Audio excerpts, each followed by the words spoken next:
My mother-in-law fell in the water the other night, so can't let that happen again.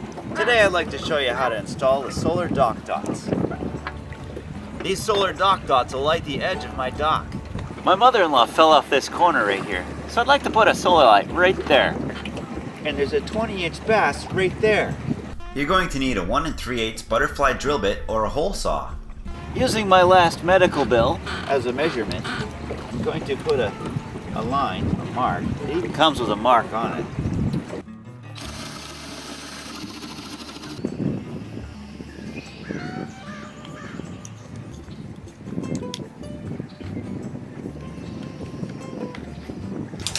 So I just want to show you how they work when it gets dark out.